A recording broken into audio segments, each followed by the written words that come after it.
Economia. Oferecimento Life Unique. Vamos além do seu diploma. A Credicop, Cooperativa de Crédito. E Hipermais, Varejo e Atacado. 11 minutos faltam para as 8 da manhã. Boa segunda-feira para você. Chuva em Joinville, aliás, chuva em boa parte de Santa Catarina. Vamos falar de economia? A gente vem falando todos os dias aqui que o dólar vem caindo, fechando abaixo de R$5. E isso já não acontecia há pelo menos 10 meses, né? A gente está recebendo o professor de economia, Fabiano Dantas, para a gente conversar um pouquinho sobre esse cenário, porque a pergunta que se faz é o seguinte: se é bom ou é ruim para o Brasil neste momento a queda do dólar, tem a valorização do euro, e o professor certamente vai conversar com a gente sobre esse tema a partir de agora. Professor Fabiano, bom dia, bem-vindo, meu caro, obrigado por estar com a gente mais uma vez. Bom dia, Marcos, bom dia a todos, né? É sempre um prazer aí poder ajudar no que é possível, né? A gente que agradece, né, professor, sempre a sua disponibilidade de estar com a gente aqui conversando com o ouvinte da Jovem Pan. A primeira pergunta que ele faz é a seguinte, né? Quais são as principais razões, né, dessas oscilações do dólar na semana passada, nos últimos dias? O que o senhor tem percebido, hein? O dólar, ele tem motivos internos e externos, né, para poder cair desse jeito que ele tem caído. Uma coisa é fato. A tendência não é que a gente tenha um dólar abaixo de R$5 o resto do ano. A gente já deve falar disso, mas só para já deixar claro.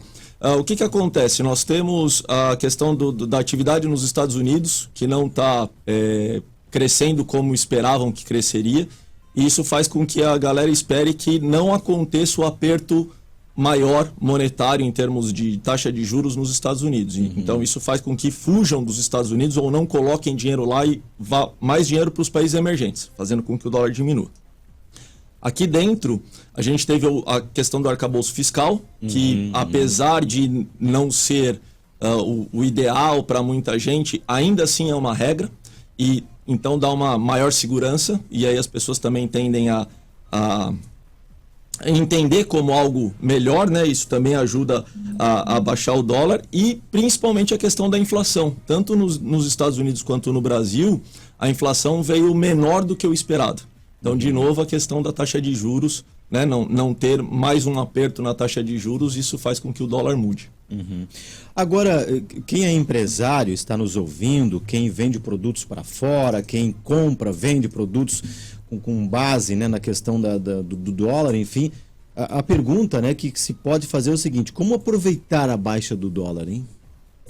Assim, para quem exporta, né, não é vantajoso. Certo.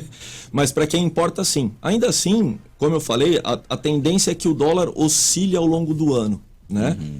Imagina-se aí uma cotação média de 5,20, entre 5,10 e 5,20, né, as expectativas de média ao longo do ano, mas que ele fecha entre 5,30 e 5,50 lá no final do ano. Então, para quem precisa de dólares para fazer alguma coisa, o ideal é ir comprando picado. Baixou um pouco, compra um pouquinho, porque aí você pega a cotação média. Né? Então você não compra tudo num momento, mas você consegue pegar a cotação média pegando esses movimentos de oscilação, que é o que deve acontecer ao longo do ano, né? De novo, não dá para se esperar um dólar abaixo de R$5. Isso não cabe, na verdade, dentro da economia brasileira, por conta das condições de comércio internacional e tudo mais. Um dólar abaixo de R$5 nem é muito interessante para o Brasil por conta das exportações. Para o consumidor, pensando no consumidor especificamente, ele pode ver o barateamento de alguns produtos neste momento ou não necessariamente? A tendência é que a gente tenha algum impacto nos preços finais, né? Por quê? Porque o dólar, apesar da gente ter produtos que não são importados, eles contêm algum componente ou alguma parte do processo produtivo que é importada. E aí, automaticamente, você tem um reflexo nos custos, né? Então, é natural que a gente espere que essa mudança no dólar cause algum impacto nos preços. E a questão da inflação, né? Então você tem um impacto desse dólar menor, levando aí uma ajuda, vamos dizer assim, para que os preços diminuam. Agora, falando, né, a questão da economia tem seus reflexos em razão das decisões da política, obviamente, né? Não há como separar uma coisa da outra. E a gente até noticiou que o presidente Lula, né, esteve recentemente na China, saiu acho que no sábado de lá, foi para visitar outros países, enfim. E há, inclusive, possibilidade das próximas negociações serem feitas em outra moeda, que não seja o dólar. Tem toda essa discussão, os Estados Unidos não gostou muito, enfim. O que isso pode refletir na nossa economia, hein? O que você está vendo todas essas declarações do presidente lá fora? Na verdade, ainda é cedo para falar disso, efetivamente, de uma mudança efetiva. Mas, assim, ó, já acontece uma desdolarização no mundo. A tendência, né? Puxada por Rússia e China, principalmente, para que haja eu não digo uma eliminação do dólar, mas pelo menos uma diminuição do dólar no comércio internacional como moeda dominante. Os Estados Unidos não está gostando disso. Não. Né? Nem vai não gostar, deveria. nem deveria. Mas assim, o que acontece? Alguns países que têm força e no comércio internacional e geopoliticamente também, eles tendem a tentar ir contra esse domínio norte-americano. Não de maneira... que é difícil dizer assim, mas eles tentam, de alguma maneira, aumentar a soberania deles dentro do comércio internacional. É o caso da China? Exatamente, principalmente a China. Porque o que acontece? Pós-Segunda Guerra Mundial para cá, a gente tem o domínio do dólar, né, ao longo desse tempo todo, como moeda principal dentro do comércio internacional.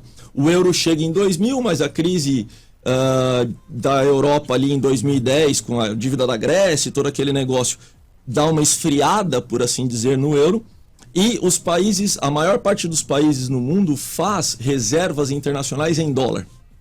O que faz com que o dólar seja, né, sempre essa moeda principal do comércio internacional e da circulação dos capitais no mundo.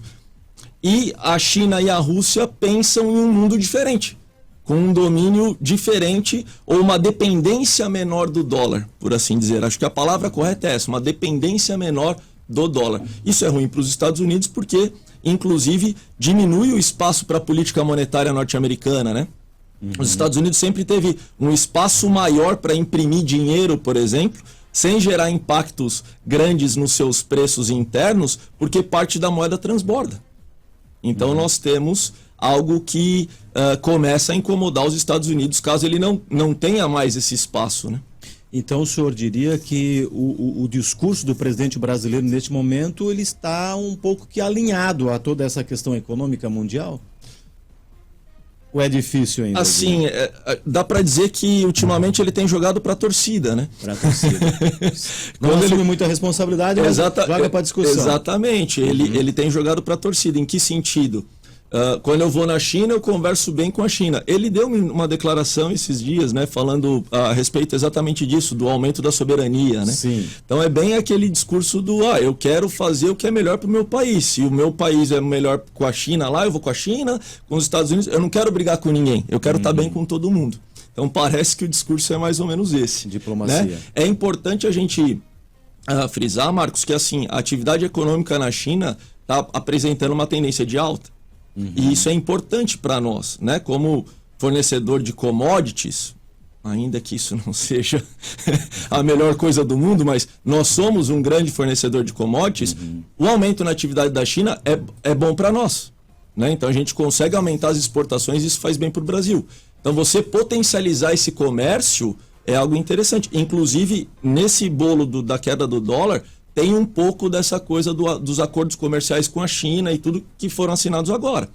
Então, assim, querendo ou não, essa aproximação da China, que é um dos nossos principais parceiros comerciais, né, junto com os Estados Unidos, inclusive, faz com que a gente tenha condições melhores. Então, é interessante para o Brasil estar bem com todo mundo. Eu estou vendo aqui, inclusive, né, sobre a variação do dólar e do euro, né? O dólar estando ali na casa do 4,91, o euro 5,40. Surpreende também essa valorização do euro nas últimas semanas? Na verdade não, porque o dólar tem perdido valor frente a todas as moedas do mundo, né? Ou pelo menos a maioria. Então a tendência é que as outras moedas também ganhem valor frente ao dólar, né? É natural. A desvalorização do dólar esse ano, só nesse período do ano, é de 6,68%. Já. Já caiu 6% no ano. É alto. Só que 2,82% foi só semana passada. Então dá para ver que é um movimento esporádico, é um pico assim, sabe? Que é o que eu falei, né? A tendência é que ele fique nessa variação, aconteça essa variação, é natural que aconteça essa variação, mas a gente não deve esperar um dólar a 4,99, 4,95. É alguma coisa entre 5,10 e 5,50. O nível do dólar de equilíbrio, por assim dizer, aqui no Brasil. E equilíbrio é a palavra ao consumidor brasileiro neste momento? O que o senhor recomendaria diante de todas essas situações, de todo esse cenário, enfim, de expectativa? Não estamos ainda nem no segundo semestre do ano, o governo está acomodando as melancias do primeiro semestre ainda. O que resta ao consumidor brasileiro? A ideia é cautela, sempre, né? A gente ainda tem um cenário muito enuviado, parece o tempo de Joinville hoje. Fechadão. Bem fechado, né? Porque ainda é difícil você apontar expectativas efetivamente, tem muita coisa ainda no ar, o próprio arcabouço fiscal não está fechado, né? Então são coisas que algumas decisões podem mudar drasticamente o andar das coisas, né? Então é melhor, a melhor coisa agora é cautela, é esperar e ver o que vai acontecer sem nenhuma empolgação por conta de bons momentos, mas também sem nenhum desespero se acontecer alguma coisa que leve a um pico pior, né? A um pico de piora.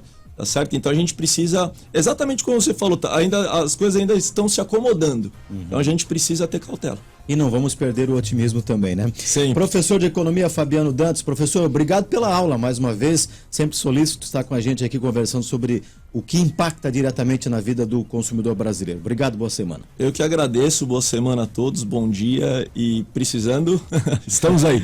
Da mesma forma, obrigado, professor.